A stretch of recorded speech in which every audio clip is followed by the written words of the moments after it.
Good evening, everyone, and welcome. I'd like to call the City of Homestead City Council meeting to order. It is Wednesday, November 18th, and it is approximately 10 minutes after 6 in the evening. Let me read the COVID statement into the record. This is a hybrid meeting which allows for the public to participate by calling in, Cisco WebEx, or physically appearing. Please note that due to COVID-19, there will be limited occupancy available in the council chambers. Face coverings must be worn by attendees at all times. In addition, the public will be subject to temperature checks and COVID screenings will be required. This meeting can also be viewed live on the City Access channel or City website at cityofhomestead.com. The City will be accepting public comments as part of the meeting, which can be emailed to publiccomments@cityofhomestead.com. The comments are limited to 300 words per comment.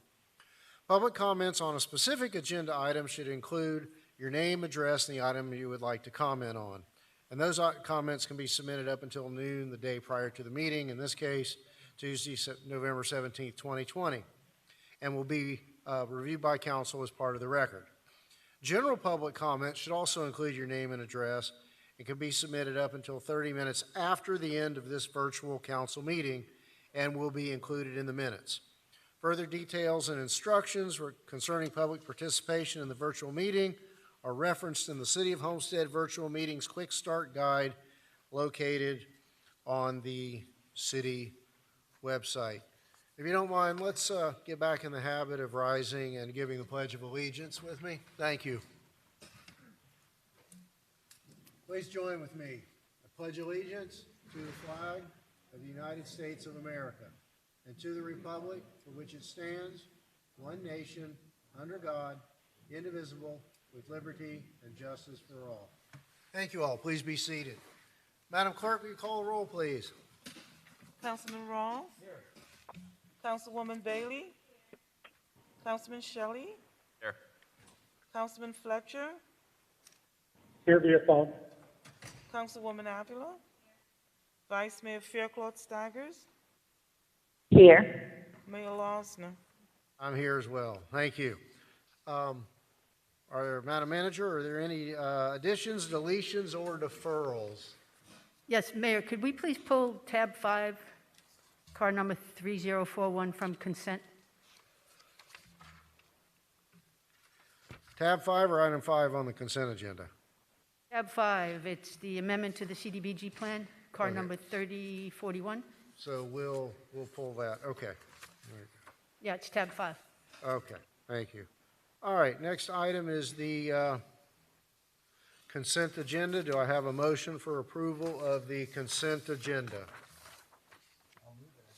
We have a motion for approval of the entire consent agenda by Councilman Roth. Do we have a second? Yes, with the exception of tab 5. Yeah. Do we have a second? I'll second, Mayor. Thank you, Councilwoman. All right, any further discussion, questions, or comments from council? All in favor? Aye. Any opposed? All right, Madam Manager, I'll take tab 5. Consent agenda. Thank you, Mayor. This is the amendment to the CDBG action plan that we brought to you at the last COW. And this item outlines a plan for additional $527,000 in CDBG CARES Act dollars. And what we want to do is expand the parameters for the $100,000 already earmarked for meal assistance to include not just meals, but also groceries, and to extend the eligibility to those in financial need. And those in need will be determined through both Team Homestead and also through local churches and organizations. It's just expanding the parameters to be able to help more people, and in two different ways, by providing meals and also the option to provide groceries to those in need.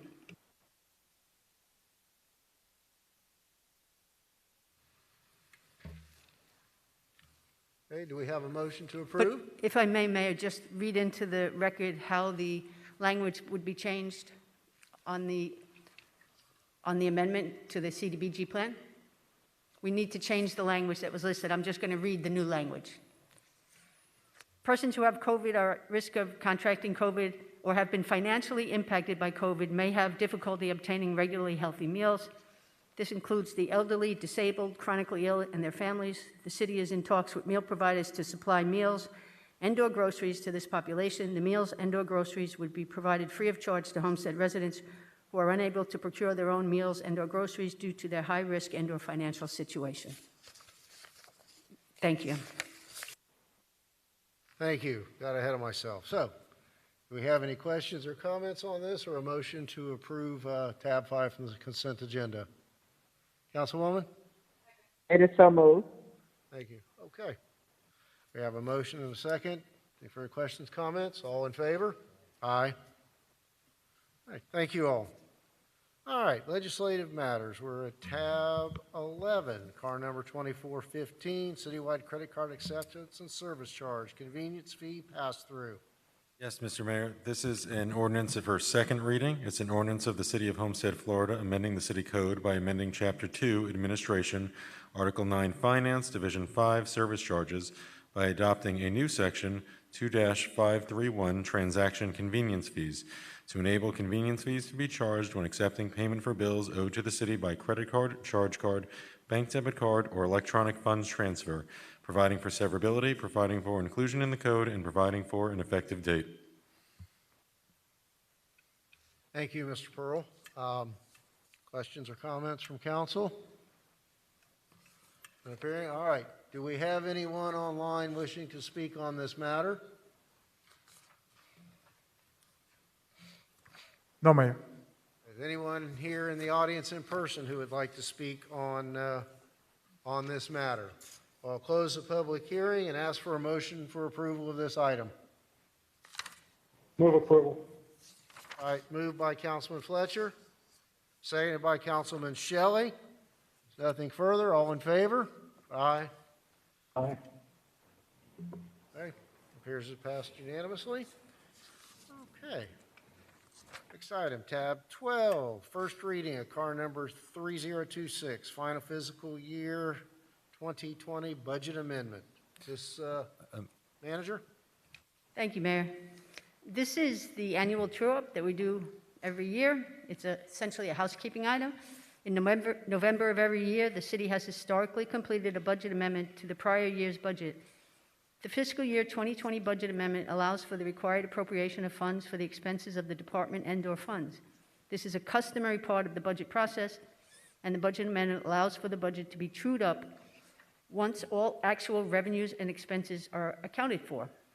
The biggest number you will see in this is the $8 million in the Disaster Relief Fund. The $8 million budget amendment recognizes unbudgeted public assistance revenues obligated to the city during fiscal year 2020 as part of the IRMA-related disaster expenditures.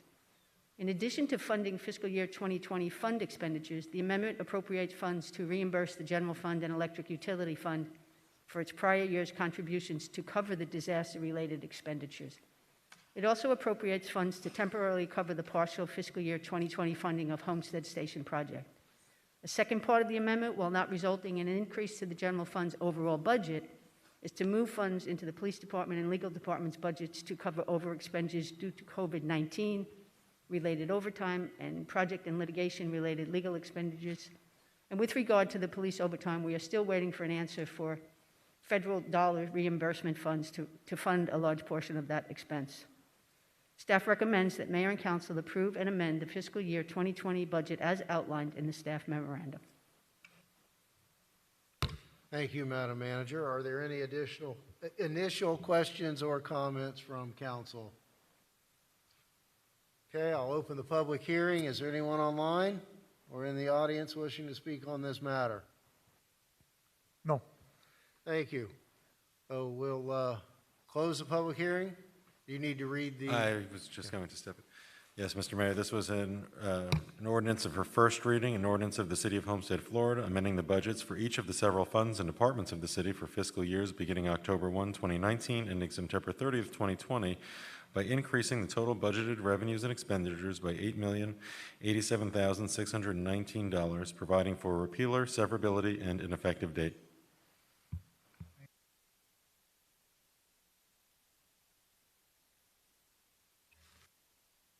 Ávila. Any further questions from council? All in favor? Aye. Aye. Any opposed? Thank you. Next item, first reading of car number 3027, tab number 13, fiscal year 2021 budget amendment for rollovers from fiscal year 2020. Madam Manager? Thank you, Mayor. This is the purchase order rollover car, which is also done annually in November and is also a housekeeping item. The purpose of this amendment is to roll over amounts encumbered primarily for ongoing capital projects at fiscal year end 2020 into the current fiscal year's budget. Attached to the car is the list of specific rollovers to respective departments. Staff recommends that the mayor and council approve and amend the fiscal year 2021 budget for various funds as per the attached schedule. Thank you. Mr. Pearl? This is also an ordinance for first reading, Mayor, an ordinance of the City of Homestead, Florida, amending the budgets for each of the several funds and departments of the city for the fiscal year beginning October 1, 2020 and ending September 30th, 2021 by increasing the total budgeted revenues and expenditures by $7,770,297, providing for a repealer, severability, and an effective date. Thank you. Are there any initial questions or comments from council? Do we have anyone online or in the audience wishing to speak on this matter? Okay, we'll close the public hearing then, and I'll ask for a motion for approval of car number 3027, tab number 13. Moved by Councilman Roth. Second by Councilwoman Ávila. All in favor? Aye. Aye. Any opposed? Thank you. Next item is agenda item number 7, tab 14, resolution, car number 3052, financial advisor contract. Madam Manager? Thank you, Mayor.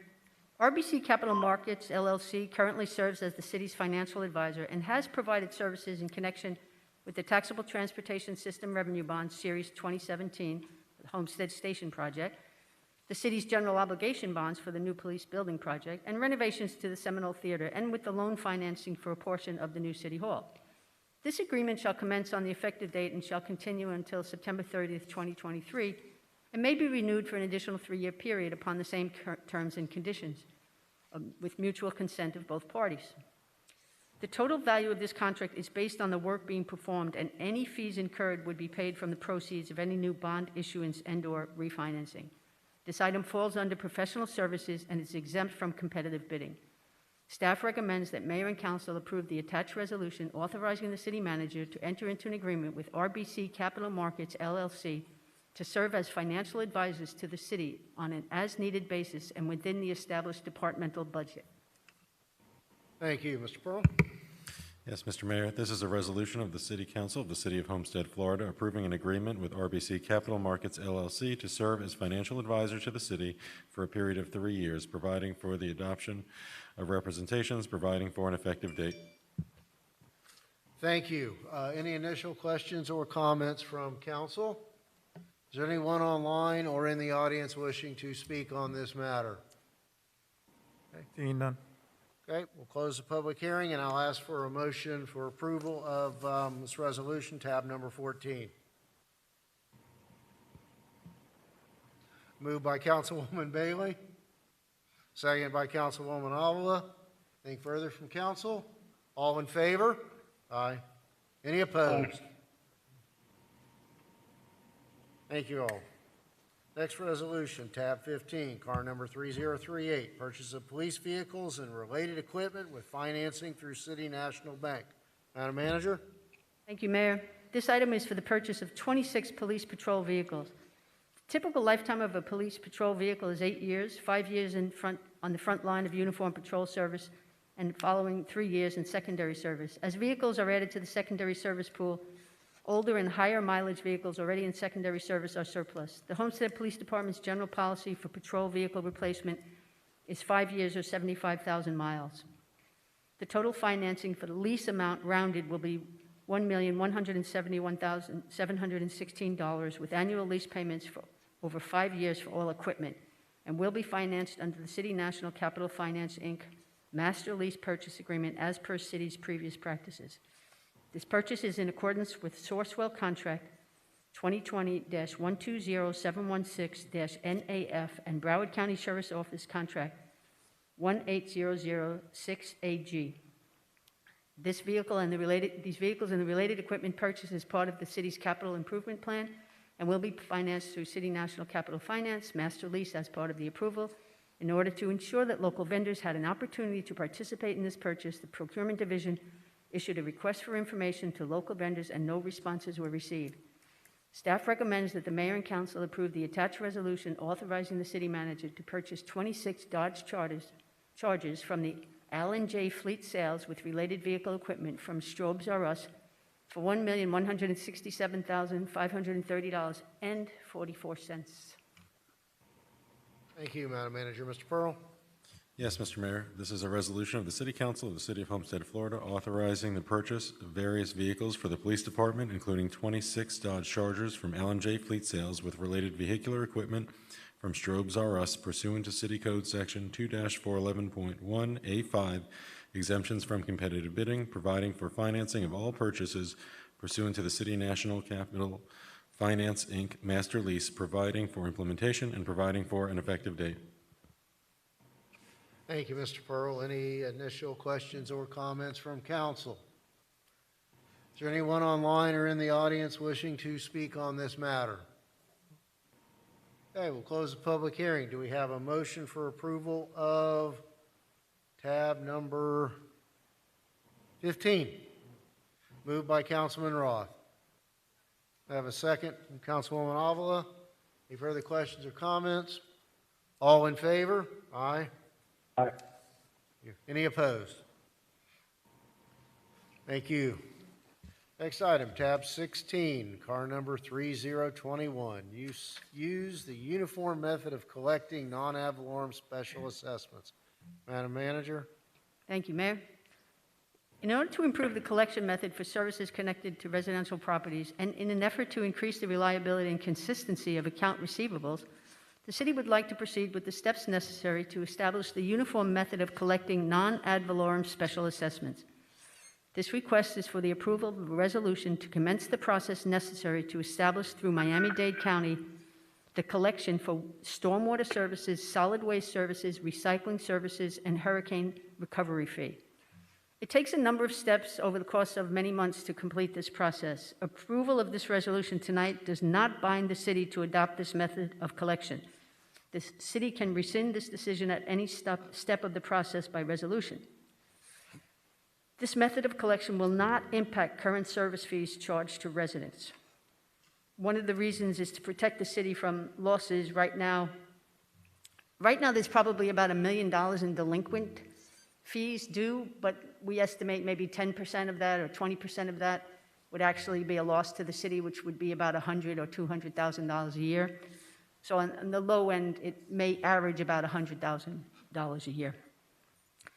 And going forward, the city would be conducting public outreach to provide sufficient notice to property owners of this change.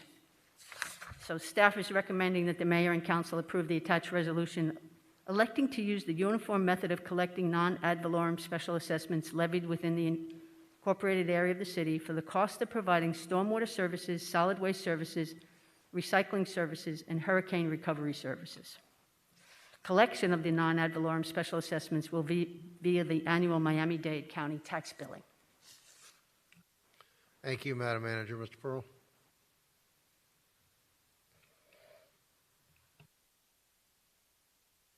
Mr. Mayor, this is a resolution of the City Council of the City of Homestead, Florida, electing to use the uniform method of collecting non-ad valorem special assessments levied within the incorporated area of the city for the cost of providing stormwater services, solid waste services, recycling services, and hurricane recovery services, stating a need for such levy, providing for the mailing of this resolution, and providing for an effective date. Thank you. Are there any initial questions or comments from council? Councilman Shelley. Thank you, Mayor. Yes, this one I've spoken to the city manager a couple times on this issue. I support the concept of it. I understand it would be beneficial to the city of Homestead in general. I think it would help us, capture these $100,000, $200,000 or more of uncollectible bills that I guess we have to deal with on an annualized basis. And I think over long term, this would be the way to go. I have some concern short term, though. I remember sitting in the audience in 2008 when this was passed originally by the council at that time, and you had a similar circumstance where you had economic downturn.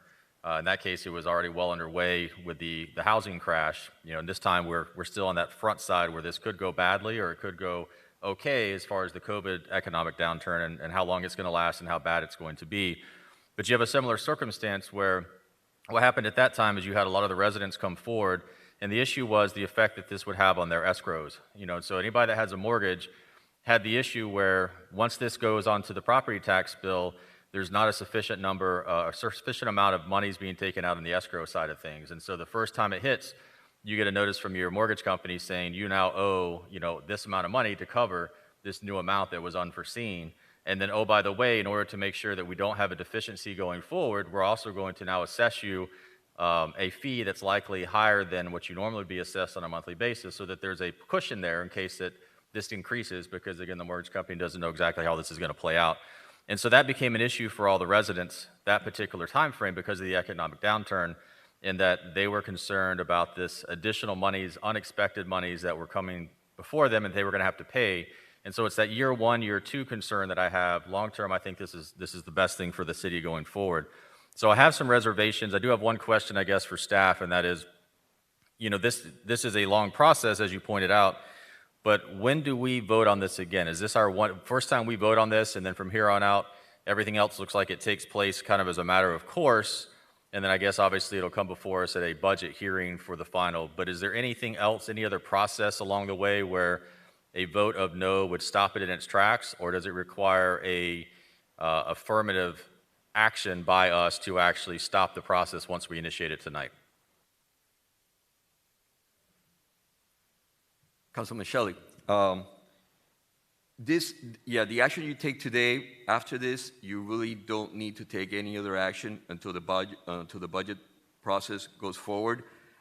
If you were to rescind this decision, it would have to come back to council with an appropriate resolution, basically stating that, in against this one that we're doing today. So really, in reality, you don't need to bring this back until it comes to budget season next year. Okay, thank you. And then part of that is just for my own trying to figure out how I want to vote on this issue, because I support it long term, but I'm concerned about the timing as far as where we are in these economic conditions.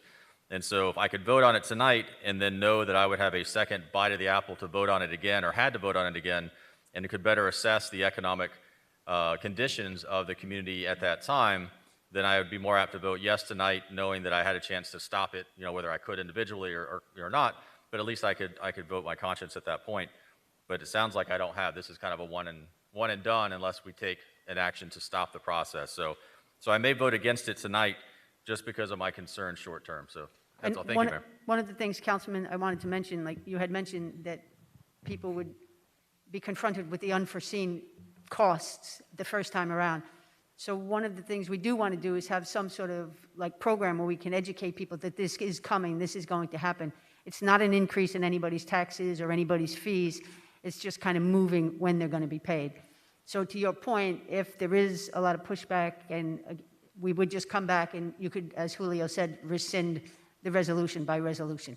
Perfect. No, I understand that. And I do think that, if we move forward with this, there needs to be an education campaign that gets launched. I think people need to know that this is coming, that they need to put away the monies because it's going to affect their escrow potentially, that they're going to have to pay that bulk sum, when the tax bill comes out, and then ultimately plan for potential increases in their mortgage payments as a result of the increased escrow that the mortgage company may require.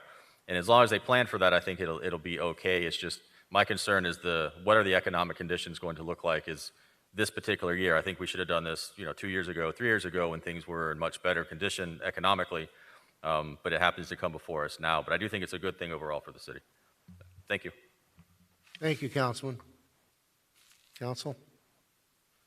All right, is there anyone online or in the audience wishing to speak on this matter?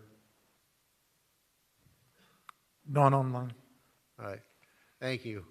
I will close the public hearing then on this item and ask for a motion for approval. Moved by Councilman Roth. Do I have a second by Councilwoman Bailey? Thank you. Let's have a roll call vote, Madam Clerk.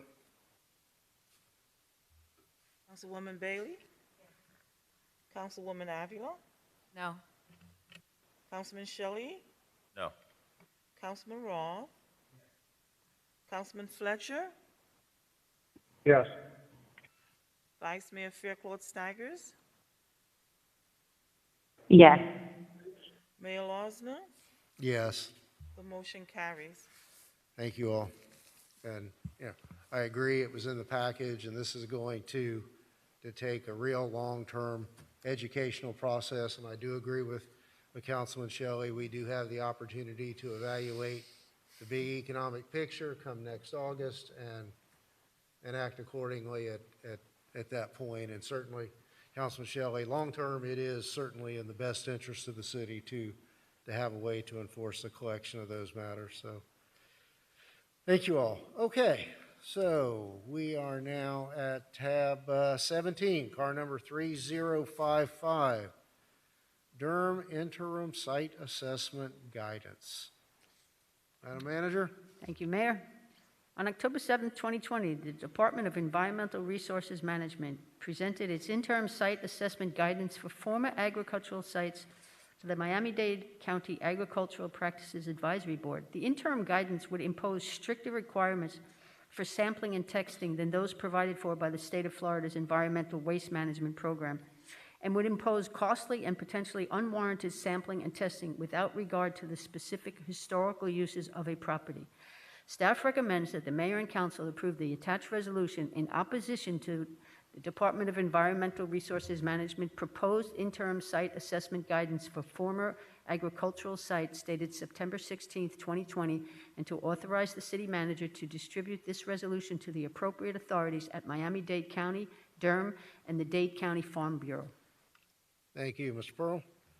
Yes, Mr. Mayor, this is a resolution of the City Council of the City of Homestead, Florida, expressing opposition to the draft interim site assessment guidance for former agricultural sites in Miami-Dade County, which was released by the Miami-Dade County Department of Regulatory and Economic Resources, Division of Environmental Resource Management, providing for implementation, providing for an effective date.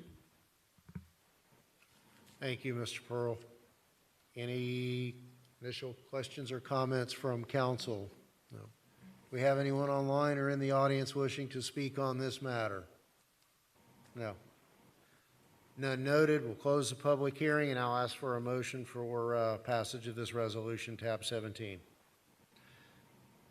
Moved by Councilman Shelley, seconded by Councilman Roth. Any further? All in favor? Aye. Aye. Any opposed? Thank you. And finally, well, not finally, almost finally, tab 18, car number 3056, Rock Pick Permitting Letter of Credit. Madam Manager? Thank you, Mayor. On October 21st, 2004, the city and Shores Development, Inc. entered into an agreement for the sale of fill then owned by the city as part of the 60-acre lake site known as the Rock Pit, located south of Southwest 344th Street. As part of this agreement, the city is responsible for obtaining all permits required for the excavation of the fill. This includes permits from South Florida Water Management District, Army Corps of Engineers, and Miami-Dade County DERM.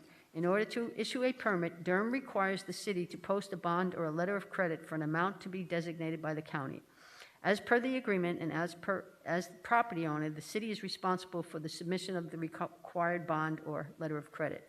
Staff recommends that the mayor and council approve the attached resolution authorizing the city manager to execute the documents in substantially in the form attached for the issuance of a letter of credit in the amount not to exceed $1.5 million in connection with the permitting for the sale of fill at the city's Rock Pit. This resolution also authorizes the city manager to renew the letter of credit with the bank as needed. And just with a little bit of background, initially this started at a letter of credit that was requested for $4 million that we were able to talk to them, and it went down to 1.5. And we're also hoping that as fill is removed, that amount of that letter of credit would also be correspondingly reduced. And in accordance with and Matt, you can correct me or embellish on this, in accordance with the agreement with Shore Development, if anything does go wrong, we are indemnified by them. So they would be responsible and not the city. Thank you. Mr. Pearl? Yes, Mr. Mayor. Well, first, before we get to the resolution, what Kate said is accurate. There's a provision within the agreement that Shores acknowledged that the removal of the fill from the lakeside is subject to the permits, and expressly acknowledged that it agrees to comply with all of those terms and to indemnify and defend the city and hold it harmless from any liability resulting from the permit violation caused by their removal.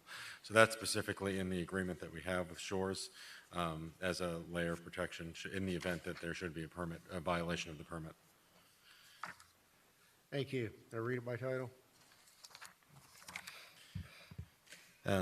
This is a resolution of the City Council of the City of Homestead, Florida, authorizing execution of a document for a letter of credit in connection with the city's rock pit permitting at the Miami-Dade County Department of Environmental Resource Management, providing for an effective date.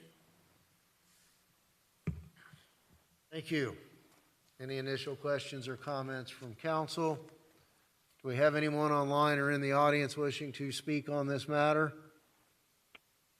None appearing. We'll close the public hearing, and I'll ask for a motion for approval of tab 18 for the rock pit letter of credit. Moved by Councilwoman Bailey. Second by Councilwoman Ávila. Anything further? All in favor? Aye. Any opposed? Thank you. Next item, agenda item 8, public comments. Is there anyone online wishing to make a general public comment? Seeing none, Mr. Mayor. Okay, anyone in the audience here, a member of the public, to make a general comment? Okay, thank you. Madam Manager, anything further? I did want to mention, Mr. Mayor, that with regard to, there's been a lot of inquiries about the football games at Harris Field, and we have reached out to the county in an effort to maybe get some sort of exception to the rule that the bleachers can't be used. The county has gotten back to us. We don't have an answer in the affirmative or the negative yet. Initially, we were told that no restrictions have been lifted, but we're still hoping that maybe by tomorrow we'll hear something different. Yes, thank you. I did receive a follow-up inquiry from the coach earlier between our two meetings tonight, and I did let him know we're still working with the county and hopeful to be able to deal with that. And for those of you who don't know, it's come to light is that the Homestead High School football team is in the state finals, and they have a game Friday night at Harris Field, but the current rules do not, and this is the last game for many of the band members, cheerleaders, and team members, and we are trying to find a way to allow the parents of those students and players to come sit in the bleachers, use both sides, home and visitor, just for the Homestead High team, and we've been working a couple of days with the county now on one of these little glitches in what's in and what's out. So either event, good luck and best wishes to the entire team, football team at Homestead High, and the band members and cheerleaders as well. All right, Mr. Attorney? Yes, Mr. Mayor, I have a couple of quick items. First, I'd like to request executive sessions for two cases.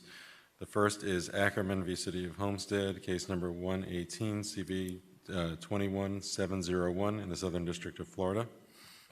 And the second case is Benucci as rep for the estate of Edward Foster III v. City of Homestead, case number 2020-15998.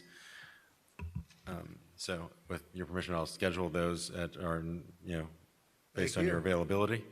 And in addition, I wanted to call something to the council's attention. It's come to our attention that Publix will be submitting applications for a new location. The law firm represents Publix in totally unrelated. We do some appellate work for Publix. Under the bar rules, it could create a technical conflict, although not an actual conflict here, because we don't represent them in anything related to the city. And I just wanted to take be upfront with you and make sure that the council is okay with us continuing to work with staff on processing their application. Should they come in, we haven't done it yet. I know staff is still determining whether it's complete, but before we move forward with helping staff and doing that, I wanted to make sure that the council had no objections. Hey, council, any objections, questions, concerns? No, Okay. none appearing. Thank you. And Thank you, sir. I'll schedule those executive sessions. Thank you. All right. Reports of mayor and council. Councilman Roth, you're up first. Thank you, Mayor. Before I start, I don't know if the Vice Mayor would like to introduce the program before I go into my portion of the program that she's established for this council and our community. Vice Mayor? Give me 1 second. Let me put on my headphones.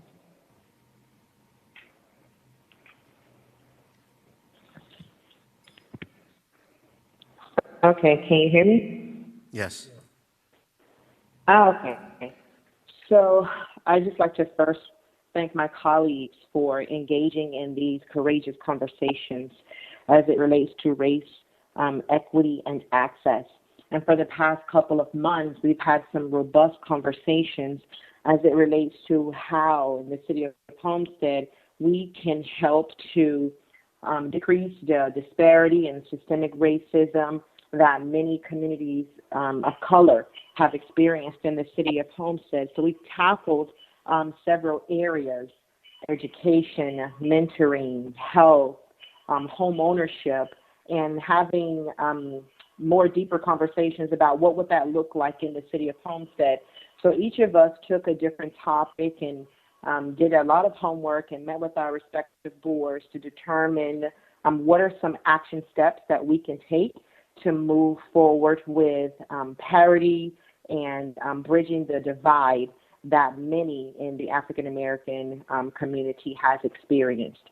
So with that, I'd like to pivot to Councilman Roth, who has been doing a lot of work as it relates to home ownership and pride within a community and what his next steps would be.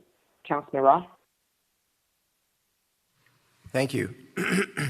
So yes, I took on the task of helping folks in our community understand their credit, how they can improve their credit, how to obtain a mortgage, and we've begun to align partners that early next year we'll start to put together some public meetings, whether it be through Zoom or whatever, so that we can begin to educate those in our community about their credit. Some may not even know what their credit scores are. So I'm just going to go just a brief synopsis of what our program is going to be about. We're going to offer opportunities for renters to become homeowners with credit-enhancing classes and city-operated grant programs. We do have grant money for first-time homebuyers available for targeted folks that the CRA has made available to us. We will be working out the programs and how that money will be given out to the community.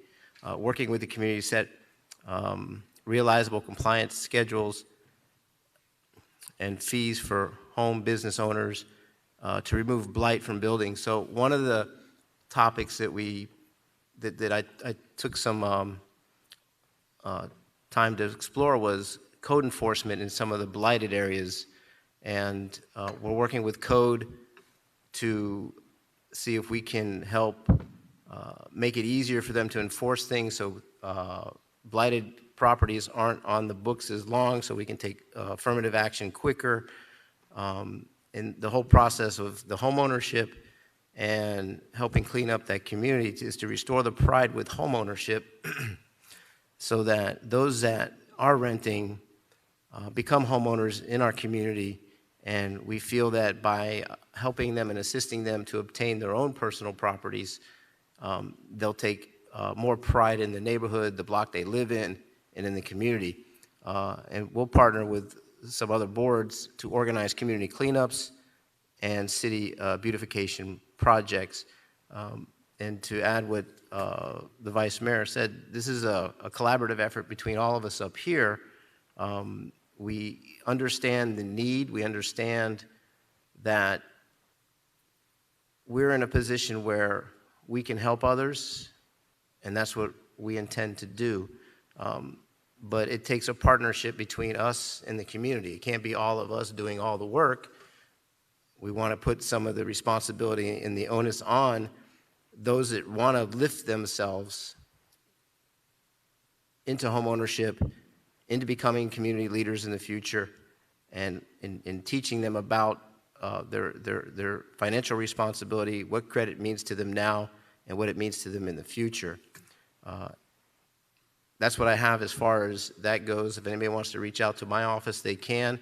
If anybody wants to donate any time or services to what this program may be or wants more information, they can reach out to my office or call me directly. That's all I have on that. And I just want to wish everyone a happy Thanksgiving coming up next week. We won't be seeing you before then. And be safe out there. Wear your masks when appropriate. But get out there and enjoy the weather we're going to start to see down here in South Florida. Enjoy the Thanksgiving holiday. And we'll see you guys next month. And we'll be wishing you a Merry Christmas then and a Happy New Year. So with that, thank you, Mayor. Thank you, Councilman Roth. Appreciate it. Councilwoman Ávila. Thank you, Mayor. So under the action plan, my focus goal was health and wellness. It's such an important topic, and I think that it's important to understand what the differences are between health and wellness. So health is a state of being, whereas wellness is the state of living a healthy lifestyle. And I think it's very important for our community to keep that as a priority and for this council to keep health and wellness as a priority as we work on trying to create a plan that is inclusive, that is conscious of the challenges that are going on in our community, specifically those that are affecting our African American, Black, and minority communities, such as maternal health and low birth weight, safety, water safety and swimming, domestic violence and sexual assault, mental health and addiction, families living below the poverty rate, homelessness and hunger, behavioral health, and COVID-19 in general. So there's plenty of resources available. We hear about it all the time here in government. We try to share as much as we can. The Florida Department of Health, Healthy Families Program, Healthy Start Coalition, Mujer, Farm Share, Chapman Partnership, New Hope Corps, Project SOS, Thriving Mind, Agape, Community Health of South Florida. These are just a few to name. So how do we get these resources in the forefront of those who need it? And so considering what our action steps would be as a council, as a city, I think we've already gotten a good step forward with our Team Homestead program, which stands for Together, Everyone Accomplishes More. And this is a partnership between Homestead Hospital, Chapman Partnership, New Hope, Corps, Project SOS, Thriving Minds, a lot of the resources I mentioned. And it's focusing on behavioral health to combat homelessness. And I have invited Jordan, I believe he's on the line, if we can ask him to give us an update about Team Homestead and where we are with that project. Absolutely, Councilwoman. Can you all hear me well? Can anybody hear me? Go ahead. That's loud and clear. Okay, perfect. Basically, just a little bit of the background of it. Obviously, you all know because you voted on it, but just for anybody else that doesn't, the goal of Team Homestead is to create social needs care plans for the individuals and families that are in vulnerable populations.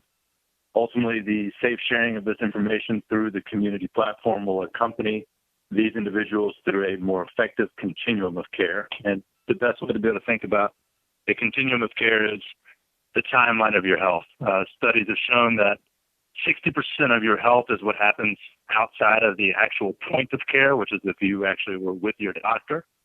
So they've come to find out and identify it as social determinants of health. So do you have food? Are you at a high risk of becoming homeless? Have you been chronically homeless? So there's a lot of things that you can measure through this platform to hopefully help. As we know that when you show up to the doctor, you do your physical exam.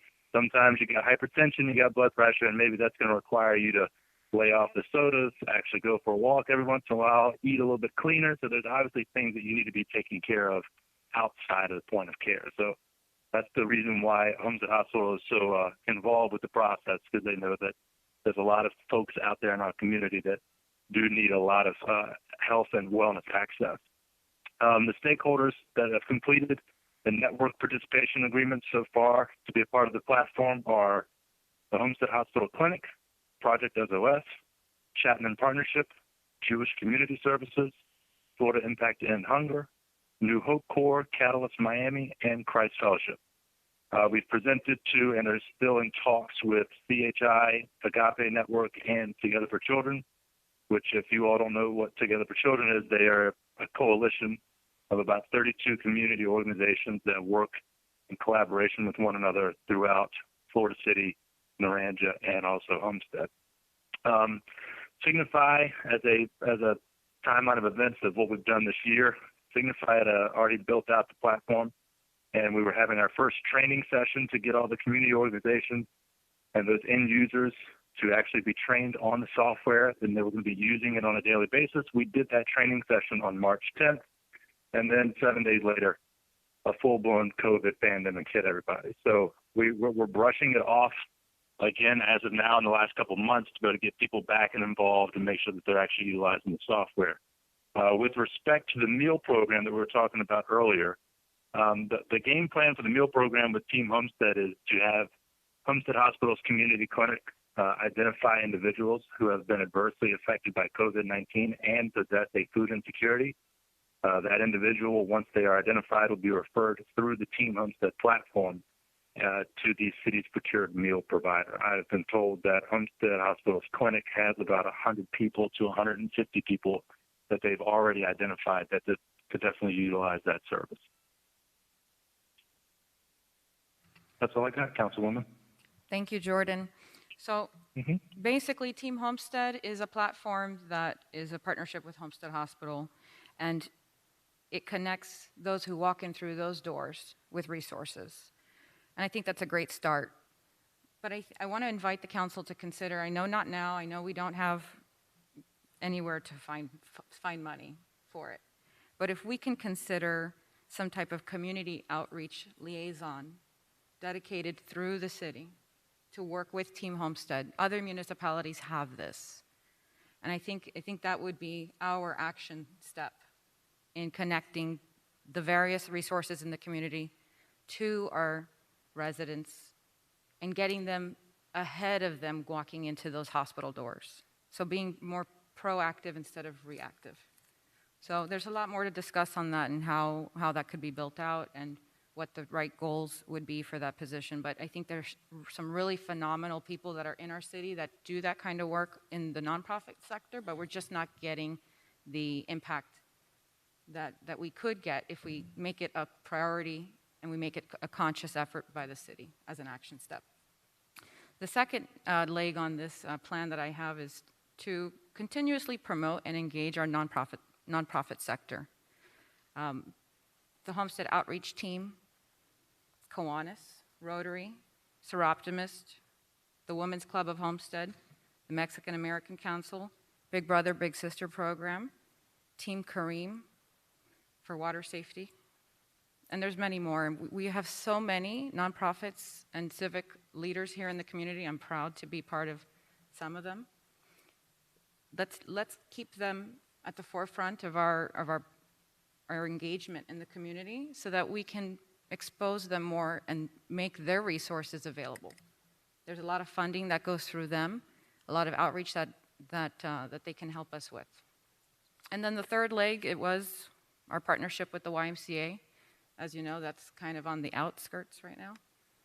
So we'll see where that lands us, but they provided a lot of programs, tutoring, summer camp, after-school programs, nutrition initiatives, and water safety classes as well. So if not through the YMCA, through a different partner. But these are the things that the city should continue to stay focused on and keep it at the forefront of our minds as we continue to move forward in trying to bridge the diversities and adversities within our minority communities. That's it for now. Thank you, Mayor. Thank you, Councilwoman. Appreciate it. Councilwoman Bailey, you ready? Yes, thank you, Mayor. So I have dedicated a lot of time to mentoring programs, especially in the Southwest. I see these organizations wrapping their arms around a small group of our youth and just providing a safe, healthy, positive place for them to learn and grow. So I would like to kind of go off that and propose that we start something called Mentor Homestead. We would have a broad plan set up where programs would agree to attend 2 trainings per year and update us on their successes in areas needing improvement. This gives us the perfect opportunity to provide trainings that have to do with racial equity, making sure that they are doing all they can to be inclusive, and making sure that we're affording the opportunities to all. I would be happy to start that process along with the Southwest Advisory. We have something similar already going on, but we would extend it to all of Homestead. I think that this database would just help open the lines of communication and see what their needs are. A few that have always come up are transportation. It's not just transportation within our city, but making sure that we're able to take our kids outside of their environment, expose them to tournaments abroad, playing golf in Doral, plays at Adrian Arch, etc. Insurance and park fees. I think we can do better for our mentoring programs to be able to host their programs from our parks and waive those fees that sometimes are very difficult for them to be able to cover. Offering more of these mentoring programs through our schools. We can send out a letter introducing Mentor Homestead to our schools, see what programs they currently have in the works and what they would like to see. Another item is curriculum. I saw in Vice Mayor's slides, there are a lot of items that need to be updated in our curriculum, and this is something that we can easily tweak for our mentoring programs to be able to understand. The last part is program exposure or advertising. Obviously, we can help with sharing through our social media, possibly highlight a program or 2 each year and feature them inside Homestead. But the big piece is something that I would love my colleagues' thoughts on. There was an article earlier this year in Forbes, and basically they looked at programs that did street art. And it basically said, I lost my note here. So they basically said, that it is no longer looked at as graffiti or vandalism, that a lot of these murals or small pieces of art throughout a neighborhood really could be a source of civic pride, public artistry, outdoor engagement, and even a return on investment for the community. So the place that I would like us to first start thinking about is down Maury Drive.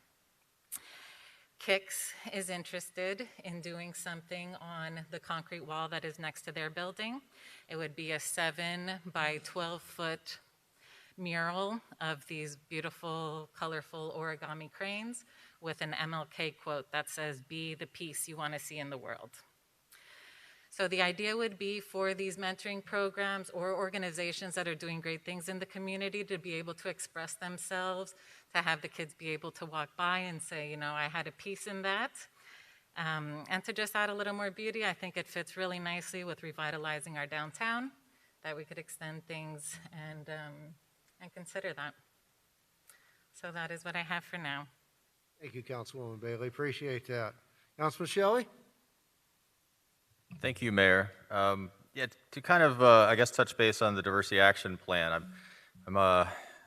I'm in kind of an awkward position in that I've been trying to get guidance from the city attorney as far as, you know, trying to get engaged. I've spent the last 5 years of my life now kind of dedicated to addressing poverty and food insecurity and getting food to communities that don't have access to food. And so I have a solution to the problem, but because of the funds of ethics and the mixing of hats between my council hat and my farm share hat, it's ultimately determined it's probably better that I provide advice and guidance and ultimately, as these discussions around food insecurity and how to get food to communities and communities that are in need, being able to provide that advice, but initiating projects is more on a fact-specific, case-by-case basis. So it's one of those things where I have solutions to the problems, but at the same time, it makes it difficult to implement those. So that's kind of where I am on that. I'm working through those, and hopefully I'll be able to maybe bring some projects or plans down the pipeline to utilize some of the resources that I know about and knowledge that I have to solve some of our local issues. So that's kind of where I am in there. I wanted to just kind of update the council there. Other than that, Mayor, I don't really have any additional items, but I do want to wish everybody kind of a happy Thanksgiving and look forward to seeing you all in December. Thank you, Councilman. Appreciate it. Councilman Fletcher? Yes, thank you, Mr. Mayor. So to my fellow colleagues, to a couple of items real quick to touch on the diversity action plan as well. I've been having discussions with the city manager and with Colonel Kennedy on some issues or areas we can improve in our community engagement with the police department. So we'll be rolling those out here in the next couple of months. So we're continuing to address those issues and bring them forward. I'm sorry I didn't have a presentation ready for this evening, but we will be working on those and getting those out to everyone shortly. Secondly, I received several emails today asking for information or in regards to where we are with the body camera progress. Is there anyone who can kind of give us an update on where we stand? Hi, this is Kate, and my understanding was the goal was to start January 1st, so I'm not sure, Chief, if you're on, but if you are, could you respond to that?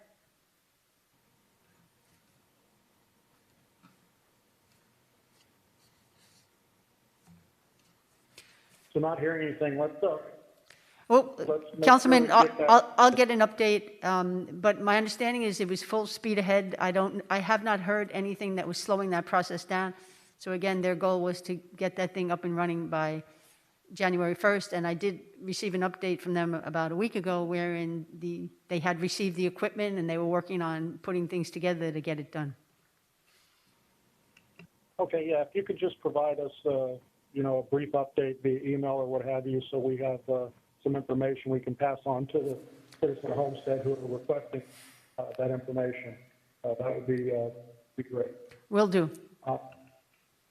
I too want to wish everybody a happy Thanksgiving. Please, stay safe out there. We continue to see increases in cases here in Florida, including Miami-Dade County. Stay safe. Thank you. That's all I have, Mr. Mayor. Thank you, Councilman. Vice Mayor? Yes, thank you, Mayor. Is there any way the slides can be placed on the screen? Because on my end, all I see is reports of mayor and council.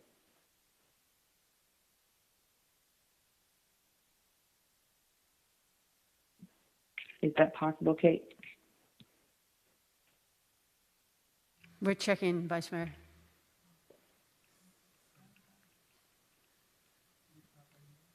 Was there a presentation? Yes. Yeah, okay. I can speak through it, but I think it'd be better if you actually saw the slides on the screen.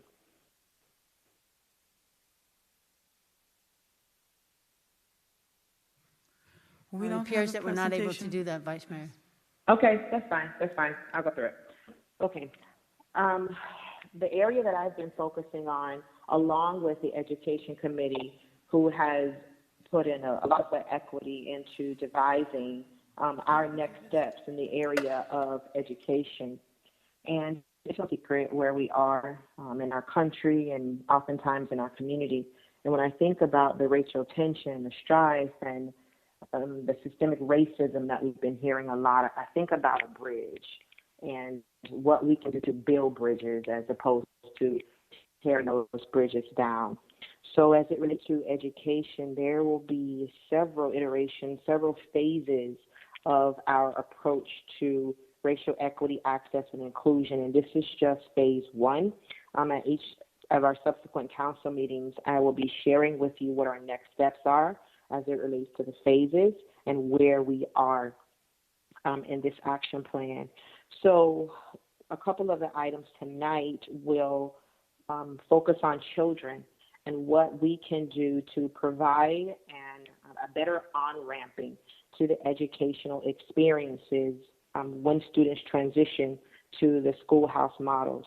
So some of the ideas that the Education Committee and I have come up with, the first one is the Rainbow Library distribution, where we will be helping to diversify classroom libraries so that the literature is representative of communities of color, so that the children can feel validated and their culture celebrated as lead characters, diversified literature as it relates to STEM disciplines to encourage communities of color to work towards those STEM fields. In addition to that, we will be helping the instructors to create intentional lesson plans to be able to facilitate courageous conversations as it relates to these diversified libraries. We have built, we have leveraged relationships in the community and developed cost-neutral partnerships in order to facilitate this. The Children's Trust has a children's book club where, I'll say children from 0 to 5 years old can opt into a program where they receive a book every month. So in addition to diversifying classroom libraries, we will be working with primary learning centers in the community to build at-home libraries, because the first 1,000 days in the children's life is when that cognitive development is presents the best opportunity for our children. So we're going to increase their at-home libraries so that when they transition to the schoolhouse, they won't be lagging behind, but have the vocabulary and a higher education or academic acquisition. So the Children's Trust Partnership, we will be working with Le Jardin Community Center with building at-home libraries, as well as in the Southwest. I forget the name evades me now, but there's 2 early learning centers we will be working with to create those at-home libraries. If there are any other entities in the community that would like to be a part of the Children's Book Club through the Children's Trust, we have the information, and we'll be having outreach events, socially distanced, to be able to onboard those children from 0 to 5. Culture sensitivity professional development. There's been a lot of conversation about cultural responsive pedagogy as it relates to building the capacity of educators to be able to relate to communities of color so that their expectations for children of color are higher and they are intentional with their lesson plans to be able to reach children of color. So we have a high school teacher on our education committee who will help lead this work for professional development of public, private, charter school teachers in our community. They will receive master plan points, and we will have a professional facilitator to be able to guide these conversations and help teachers to devise lesson plans that are culturally responsive to the children that they teach and reach. We've also leveraged a partnership for peer-to-peer community meetings for children, teachers, administrators to have conversations about cultural differences and how we can work collaboratively and collectively to work through differences and focus on how we are alike as opposed to how we are different. And again, we have leveraged a community partnership with that. One of the most critical that I think we will be engaging and working is a data dashboard. With this, we will be tracking the data, pulling the metrics of Hispanic and African American children as it relates to truancy, literacy, and mathematics. The learning loss that children and communities of color has experienced through COVID has been exacerbated. They've historically lagged behind their peers, but it's on another level now.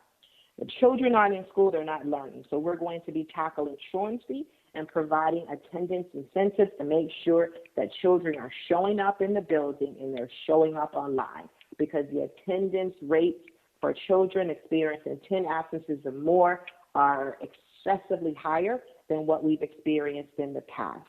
As it relates to literacy and mathematics, again, the children have historically been lagging behind their peers, but with COVID, it is out of control.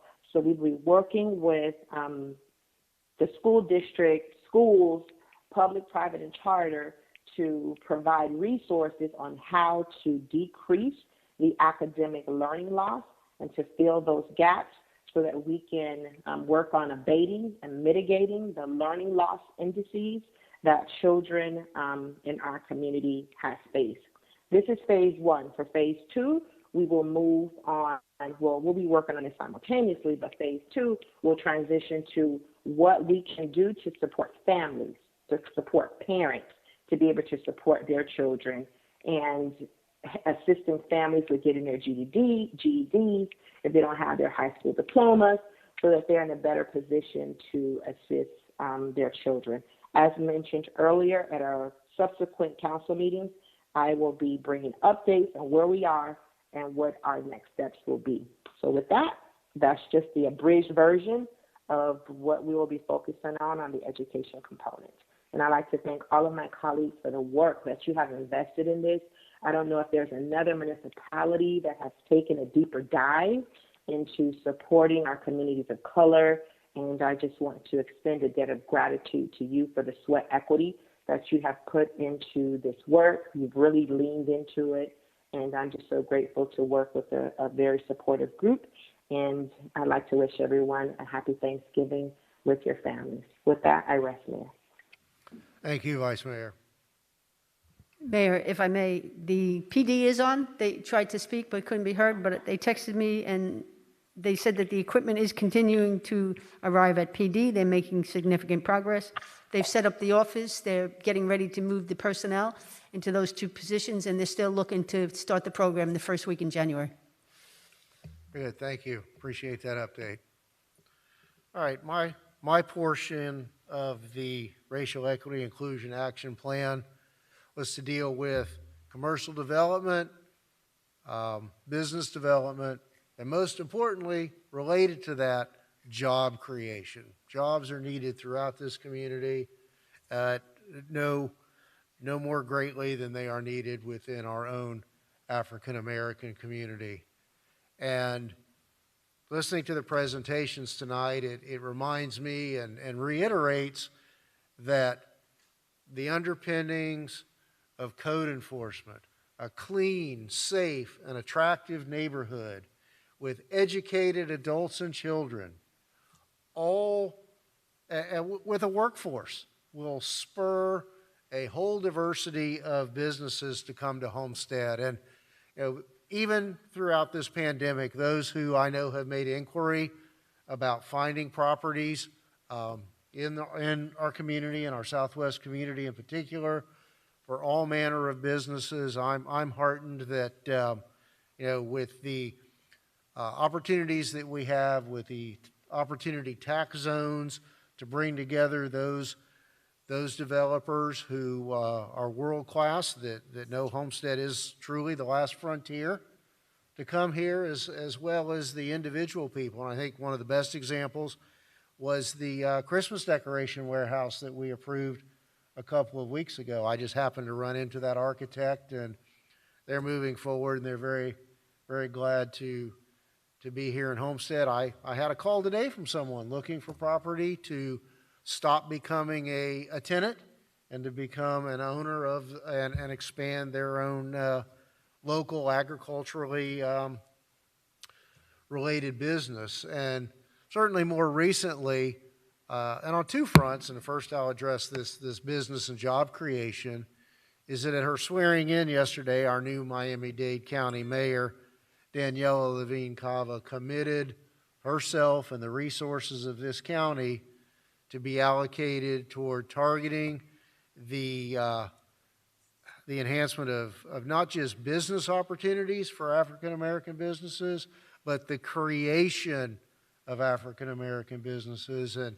there is no better place in this county, as I see it, for those efforts to be targeted here, so that, you know, we're going to be, our Southwest neighborhood will be an education center, a job center, desirable neighborhood for any and everyone who wants to live here, and certainly, you know, for business opportunity. And to the Vice Mayor's presentation, I've had the pleasure of speaking several times over the past couple of months with the newest member of the school board representing our district, a young lady who's young, energetic, and I believe really committed.